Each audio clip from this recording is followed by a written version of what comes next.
Student, hope you will be fine. The topic for today's discussion is passing structure pointer to a function. हमने previous lecture में study किया था कि हम किस तरीके से किसी स्ट्रक्चर पॉइंटर को एज एन आर्गूमेंट पास करते हैं किसी फंक्शन के लिए, बट यहाँ पर हम स्ट्रक्चर पॉइंटर को पास करेंगे। देखिए, passing structure pointer as an argument और passing structure pointer to a function, ये दोनों बातें अलग अलग हैं। देखिए, अगर हम स्ट्रक्चर पॉइंटर को एज एन आर्गूमेंट पास करते हैं किसी भी फंक्शन में, तो वहाँ पर हम ओरिजिनल स्ट्रक्चर को मॉडिफाई कर सकते हैं। फॉर एग्ज़ाम्पल, हमने यहाँ पे देखा था, तो अगर आप यहाँ पे कुछ मॉडिफिकेशन लेके आना चाहें, फॉर एग्ज़ाम्पल ptr/age ++, तो यहाँ पे क्या है, ये मॉडिफिकेशन हो जाएगा जो भी वैल्यूज़ यहाँ पे दी हुई हैं। तो it means passing structure pointer as an argument to a function, the original structure will be affected. ऐसा ना हो, इसके लिए हम यहाँ पर स्ट्रक्चर पॉइंटर को एज एन आर्गूमेंट पास नहीं करेंगे, हम वहाँ पर कांस्टेंट कीवर्ड लगा देंगे, और कांस्टेंट कीवर्ड लगाने से वहाँ पे कोई भी मॉडिफिकेशन नहीं हो पाएगा, और हम यहाँ पे स्ट्रक्चर पॉइंटर को पास करेंगे। स्टूडेंट्स, आप इसको रोकना चाहते हैं तो आपने यहाँ पे कांस्टेंट कीवर्ड का यूज़ किया। तो सबसे पहले हमने यहाँ पे एक फ़ाइल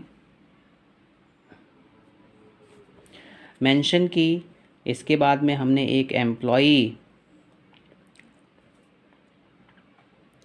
नेम का स्ट्रक्चर क्रिएट किया, जिसमें हमारे पास में नेम है, एज है, डेट ऑफ ज्वाइनिंग है और डेजिग्नेशन है। नाउ इसके बाद में हमने एक फंक्शन क्रिएट किया, जिसमें कि हम देखिए, अब यहाँ पे हमने स्ट्रक्चर पॉइंटर यूज़ किया है।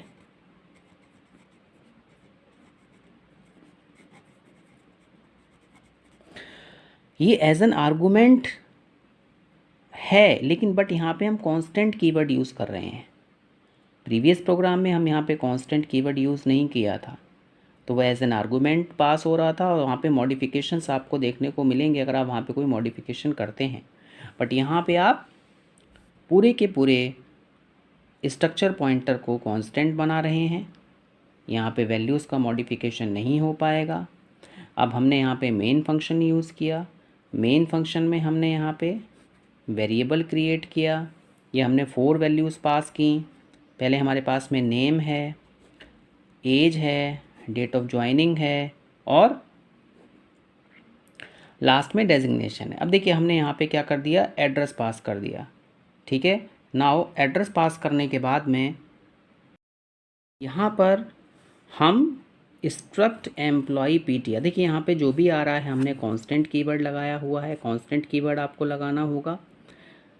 Now students, same procedure, name को प्रिंट करने के लिए हमने यहाँ पे एरो ऑपरेटर का यूज़ कर लिया। एज को प्रिंट किया हमने, मैंने आपको बताया था, आप यहाँ पे डॉट ऑपरेटर भी लगा सकते हैं, ptr dot as, arrow operator आपने यहाँ पे यूज़ किया। डेट ऑफ ज्वाइनिंग हम प्रिंट कर रहे हैं, डेजिग्नेशन हम प्रिंट कर रहे हैं। तो इस तरीके से आप पूरे के पूरे स्ट्रक्चर पॉइंटर को कांस्टेंट बनाते हैं कीवर्ड की हेल्प से। इससे जो भी मॉडिफिकेशन आप करेंगे वो ओरिजिनल वैल्यूज़ में मॉडिफिकेशन नहीं हो पाएगा। यहाँ पे हमारे पास में नेम है, एज है, डेट ऑफ ज्वाइनिंग है और डेजिग्नेशन है।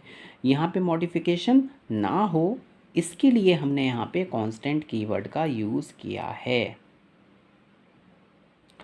Students, this is the most important point. जब भी आप स्ट्रक्चर पॉइंटर को किसी फंक्शन के लिए पास करें,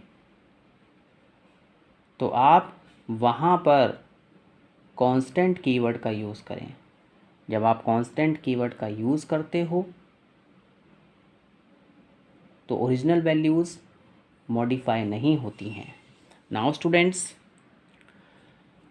स्टूडेंट्स, अब हम array of structures as function argument, देखिए हमने स्ट्रक्चर्स के बारे में स्टडी किया है, हमने एरे ऑफ स्ट्रक्चर्स के बारे में स्टडी किया है। Array of structures is similar to array of pointers. वहाँ पे जितनी भी लोकेशंस होंगी एरे की वो एक डिफरेंट डिफरेंट स्ट्रक्चर को शो करेंगी। नाउ स्टूडेंट्स,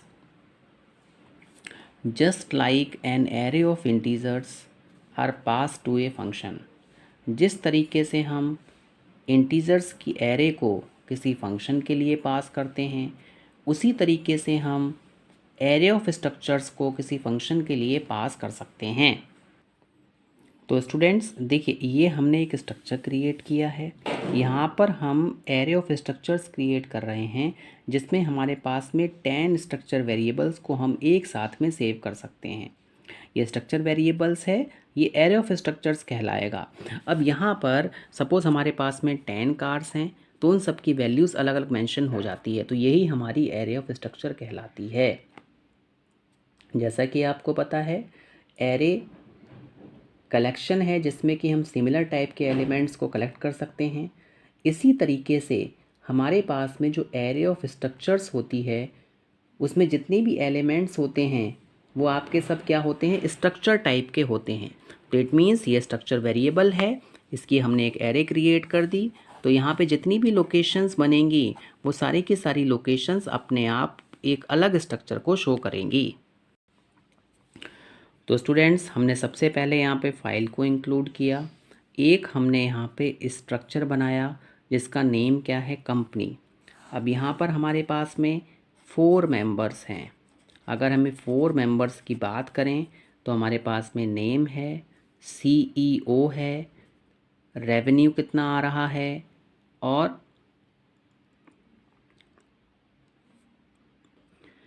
प्राइस पर स्टॉक कितना है। स्टूडेंट्स, यहाँ पर हम क्या बना रहे हैं, देखिए हमने यहाँ पर एक तो कांस्टेंट कीवर्ड का यूज़ किया। दूसरा, यहाँ पर हम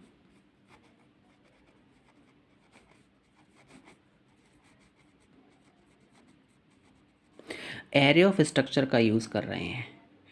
एरे का जो नेम होता है वो अपने आप में पॉइंटर होता है। तो सिंपल वर्ड्स में हम ये कह सकते हैं कि यहाँ पर हम पॉइंटर्स को पास कर रहे हैं। इसके बाद स्टूडेंट्स, यहाँ पे हमने मेन फंक्शन क्रिएट किया। अब देखिए, यहाँ पे हमने कोई साइज़ मेंशन नहीं किया। सबसे पहले हम क्या करेंगे, हमें जो भी हमने स्ट्रक्चर बनाया है उसका एक स्ट्रक्चर वेरिएबल क्रिएट करेंगे। अब स्ट्रक्चर वेरिएबल को हमने यहाँ पे क्या कर दिया, साइज़ मेंशन कर दिया, तो ये एरे ऑफ स्ट्रक्चर बन गई। इट मीन्स यहाँ पे 3 स्ट्रक्चर्स हैं, 3 स्ट्रक्चर वेरिएबल हैं, लोकेशंस हैं, जहाँ पे हमने 3 बुक्स की डिटेल को सेव किया है। और एक डिटेल में हमारे पास में 4 वैल्यूज़ हैं, जैसे नेम है, CEO है, रेवेन्यू है, प्राइस पर स्टॉक है। तो यहाँ पे सबसे पहले सी की बुक्स CEO AB हैं, रेवेन्यू मेंशन कर दिया, प्राइस पर स्टॉक मेंशन कर दिया। CD की बुक्स हैं, इनका इतना रेवेन्यू आ रहा है, प्राइस पर स्टॉक है। इसी तरीके से ये हमारे पास में EF बुक्स हैं, CEO, प्राइस, रेवेन्यू कितना हुआ, प्राइस पर स्टॉक। ठीक है, तो यहाँ पर ये हमारे पास में 3 स्ट्रक्चर्स हो गए, एरे ऑफ स्ट्रक्चर्स हैं हमारे पास में।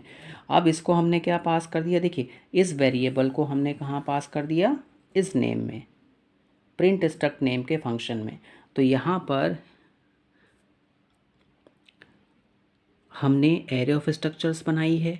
एरे ऑफ स्ट्रक्चर्स मेंबर्स को रिसीव करने के काम में आएगी। हम यहाँ पे 3 मेंबर्स पास कर रहे हैं। अगर हम इस वेरिएबल की बात करें तो यहाँ पर हमारे पास में ये जो वेरिएबल है इसके पास में 3 डिफरेंट 3 एरे हैं, एरे ऑफ स्ट्रक्चर्स हैं। तो इनको रिसीव करने के लिए भी हमें यहाँ पर इस फंक्शन में array of structure type mention करना होगा। नाउ स्टूडेंट्स, अब जो भी हमने फंक्शन डिफ़ाइन किया, डिक्लेयर किया था, उसको हम यहाँ पे डिफ़ाइन करेंगे। स्ट्रक्ट कंपनी str_arr, तो जो भी हमारे यहाँ पे 3 एरे आई उनको हमने यहाँ पे प्रिंट कराना है। एक हमने वेरिएबल लिया, ये लूप में हमारा यूज़ होगा। For i equal to 0, i is less than 3, i plus plus. तो सबसे पहले हम यहाँ पे क्या कर रहे हैं, नेम को प्रिंट कर रहे हैं। देखिए, मैंने आपको बताया कि जो हमारे पास में जो भी आपने स्ट्रक्चर वेरिएबल बनाया है, फॉर एग्ज़ाम्पल कंपनीज़, ये सिंगल स्ट्रक्चर वेरिएबल नहीं है। यहाँ पे क्या है, हमारे पास में 3 स्ट्रक्चर वेरिएबल की इंफॉर्मेशन को कॉर्पोरेट किया गया है एक एरे में। तो यहाँ पर मेरे पास में फर्स्ट लोकेशन है, सेकंड लोकेशन है और थर्ड लोकेशंस हैं। इन सारी की सारी लोकेशंस में हमारे पास में यहाँ पे वैल्यूज सेव हैं, नेम है, CEO है, रेवेन्यू है और प्राइस पर स्टॉक है। तो i इक्वल टू 0 इस लोकेशन को शो करेगा, i की वैल्यू 1 होगी तो सेकंड लोकेशन को, i की वैल्यू 2 होगी तो थर्ड लोकेशन को। तो सबसे पहले हम यहाँ पे नेम प्रिंट कर रहे हैं str_arr। ये क्या है, स्ट्रक्चर, एरे ऑफ स्ट्रक्चर का नेम है। तो यहाँ पे str_arr_i.name इस लोकेशन को शो करेगा, str_arr0.ceo इस लोकेशन को शो करेगा। उसके बाद रेवेन्यू प्रिंट किया गया, उसके बाद प्राइस पर स्टॉक प्रिंट किया गया। ये लूप आपका 3 टाइम रन करेगा, क्योंकि यहाँ पर मुझे 3 एरे की डिटेल्स को 1 बाय 1 प्रिंट करना है। और ये जितनी भी एरेज आपने बनाई हैं स्ट्रक्चर्स की, वो आपकी इस स्ट्रक्चर वेरिएबल को आप कह सकते हैं शेयर कर रही हैं। तो स्टूडेंट्स, हम इस तरीके से स्ट्रक्चर वेरिएबल की एरे को बनाते हैं। और अगर आप एरे ऑफ स्ट्रक्चर्स बना रहे हैं तो उसको रिसीव करने के लिए भी आपको यहाँ पे एरे ऑफ स्ट्रक्चर्स का ही यूज़ करना होगा। तो स्टूडेंट्स, आप एक बार हम दोबारा इस प्रोग्राम को देखते हैं। सबसे पहले हमने स्ट्रक्चर क्रिएट किया, फंक्शन क्रिएट किया, डिक्लेयर किया जिसमें कि हम स्ट्रक्चर, एरे ऑफ स्ट्रक्चर को रिसीव करेंगे। मेन फंक्शन में हमने स्ट्रक्चर वेरिएबल बनाया, यहाँ पे 3 लोकेशंस बनाई, 3 डिफरेंट एरे मेरे पास में हैं। इसके बाद में हमने स्ट्रक्चर वेरिएबल को इस फंक्शन में पास कर दिया और यहाँ पर हमने with the help of loop इन वैल्यूज़ को हमने यहाँ पे प्रिंट किया 1 by 1। I hope you have understood this lecture. Thank you very much.